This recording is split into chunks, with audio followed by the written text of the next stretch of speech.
Good morning. I have had a lot of people ask me about the Google Suite Bootcamp that I've been doing with my students. And so I decided I'm going to do a quick screencast and explain to y'all what I would do. So before I go on, I have to explain that this is through my school email and school Google account. So I can't show you a lot of it because it's got my students' information. But I can go through what I can show you and explain the way I taught this to my students. Excuse me. So this is where they start. This link takes them to this presentation, and I give them a bit.ly because it's a little easier for them to type. And I don't have a way otherwise to get them to all on the same place. I'm working on that for next year. We use Canvas, and so next year I'm going to make a course for the library where all of my presentations for the year will be in there for them to refer back to, and also for the teachers. So this is the first screen. Here I talk to them about, I give them a forewarning. We're doing a Google Suite Bootcamp. There's going to be a lot of clicking, a lot of typing. I need you to pay attention, and I need you to focus, and your success in today's lesson is dependent upon your ability to follow directions. I also give them the option that if they are sitting near someone who is going to distract them, to take that time now to move. Remember, I'm a middle school librarian, so nobody ever moved. So then we go on. I share with them the new ebooks that we have. And right now we're focusing on the Lone Star List books because those did just come out. And way to go, Lone Star Committee. These books are awesome and my students are loving them. And then I do a quick book talk over what I'm reading. I just finished King of Scars by Lbrarian. I have a vlog on that and it was a great book. So I just do that for them really quickly. And then we go over our day's objectives. So before they leave, they'll know how to get to their drive, how to get to their email. We also do an inbox cleanse. They start a Google Doc, make a copy of the Google Doc, share a Google Doc, edit someone else's doc, and then do all of that with slides as well.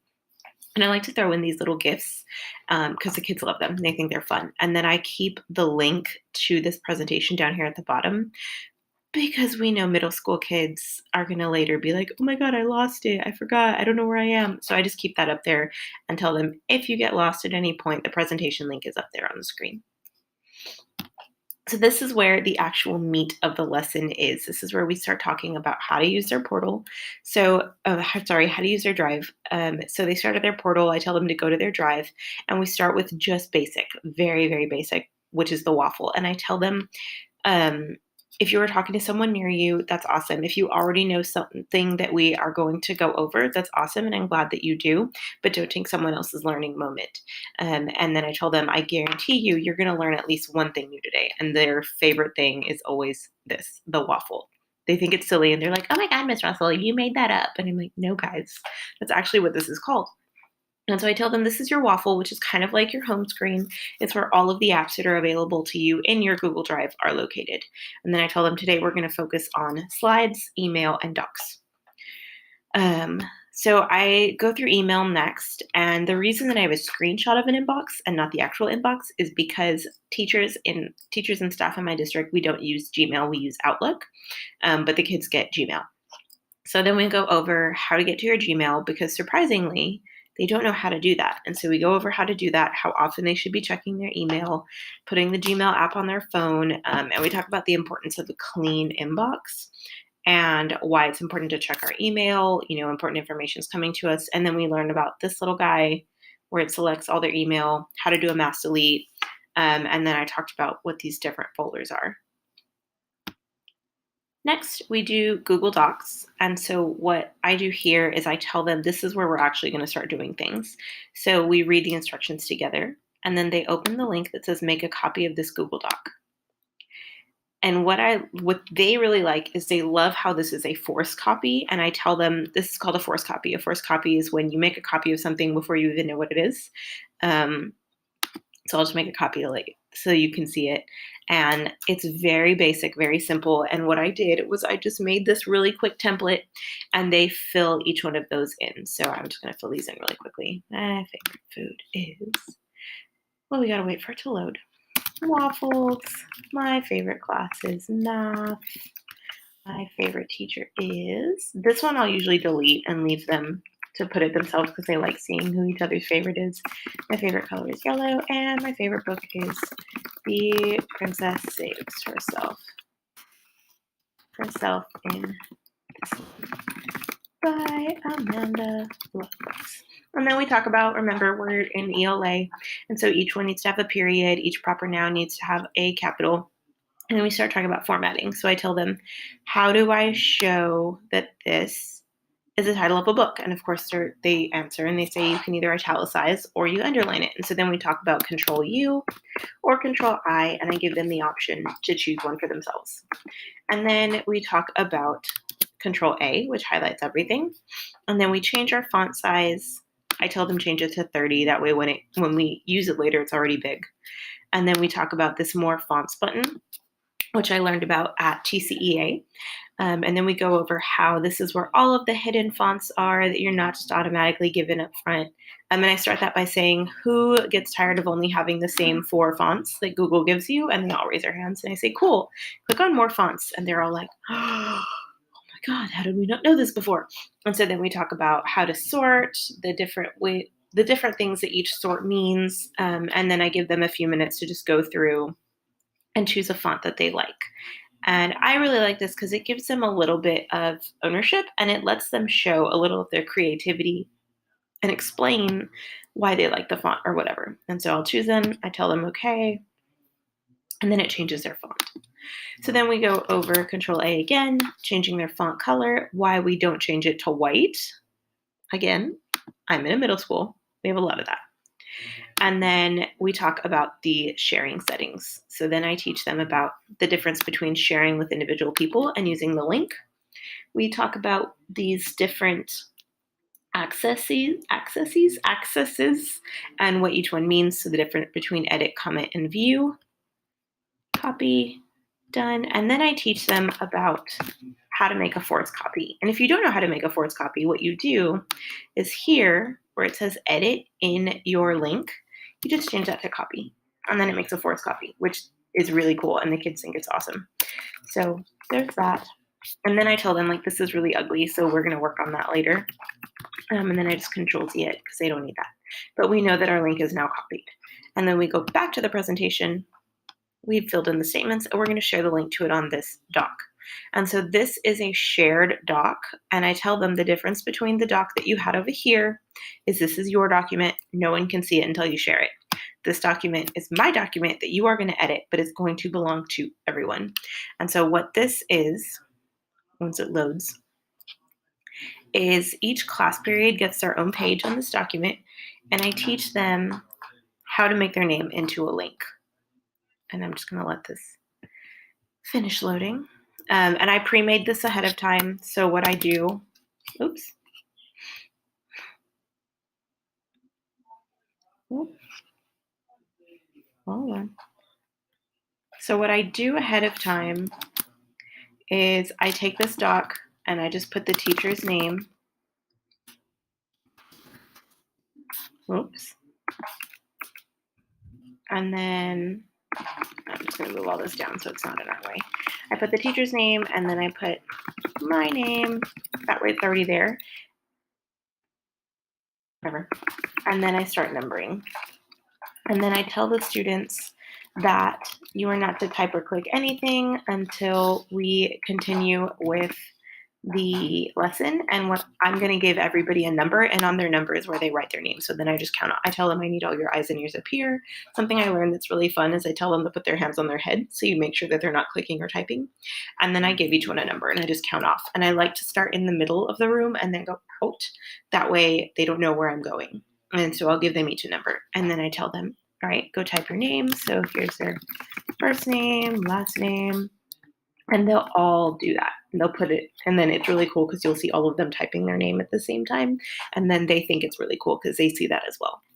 And I tell them, okay, so if I do this and I share the link to my document, how does that look? And they respond, it's ugly. You kind of ruined the entire document. And I tell them, I know, right? I kind of made it gross.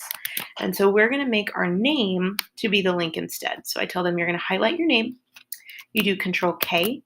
By the way, if you did not know that teaching students shortcuts makes them love you, try it.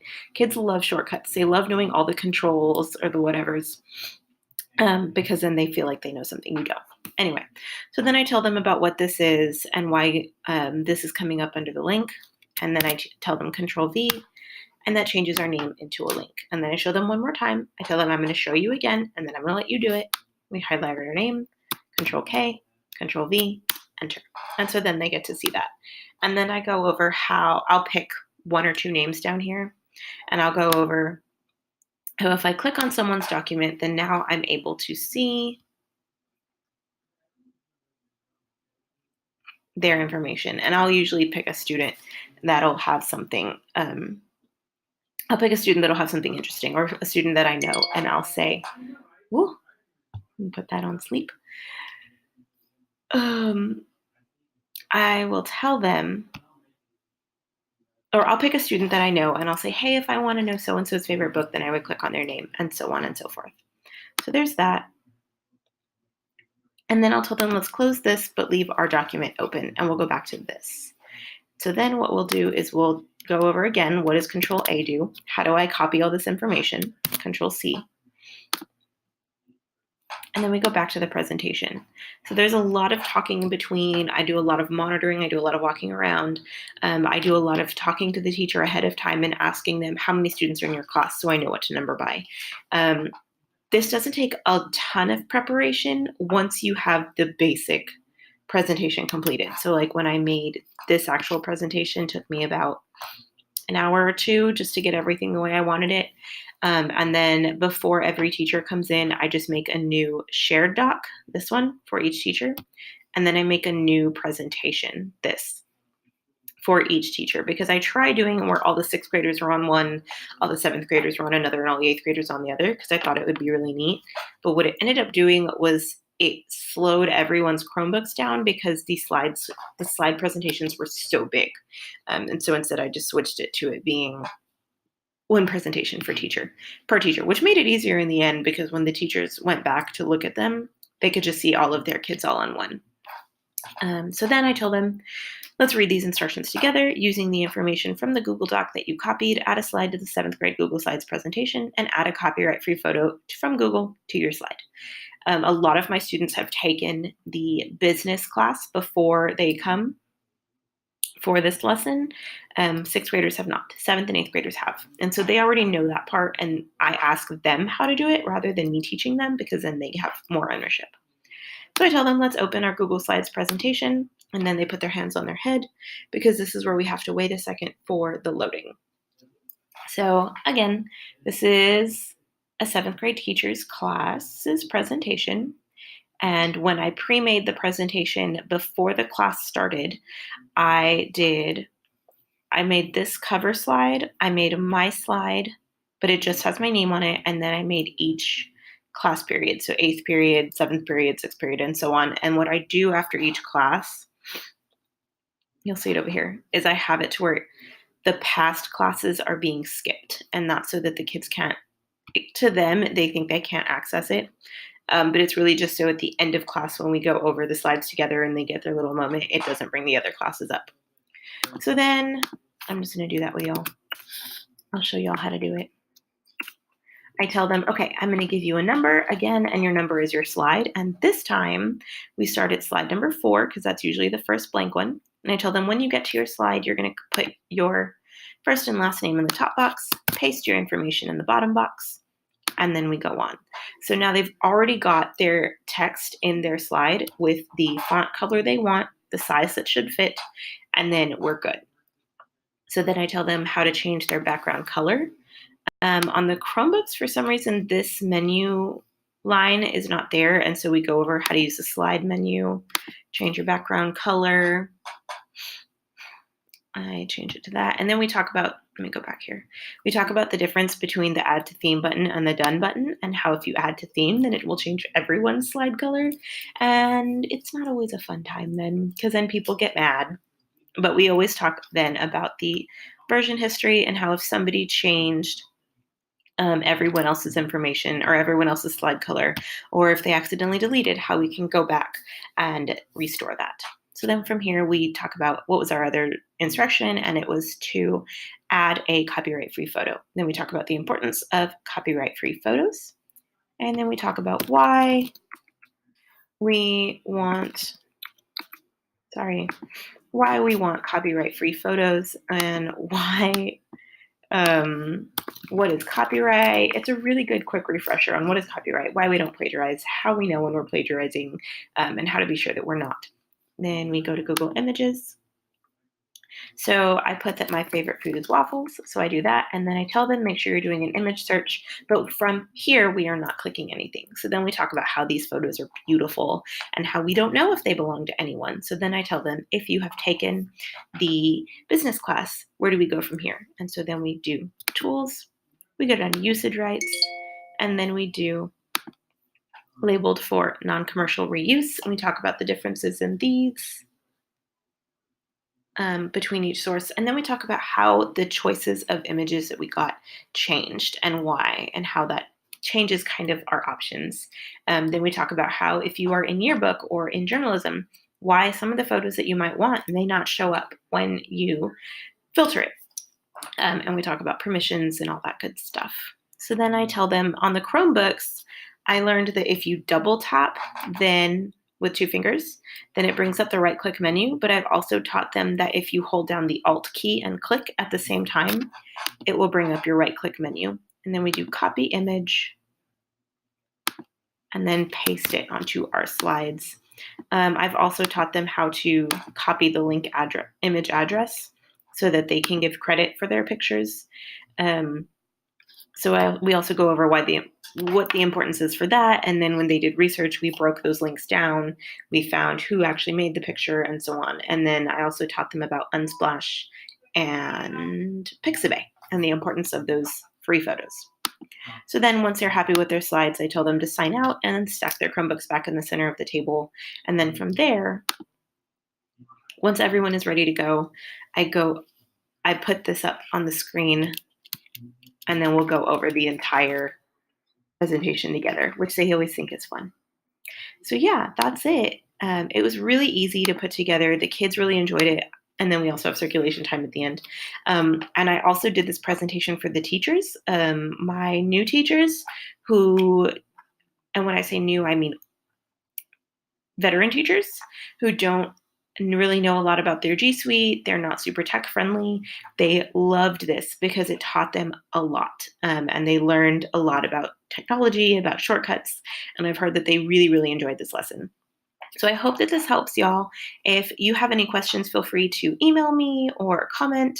And if you enjoyed this presentation and this vlog, please give me a thumbs up and hit subscribe on that YouTube button. All right, guys. Thank y'all. And let me know if you need anything. Have a great day.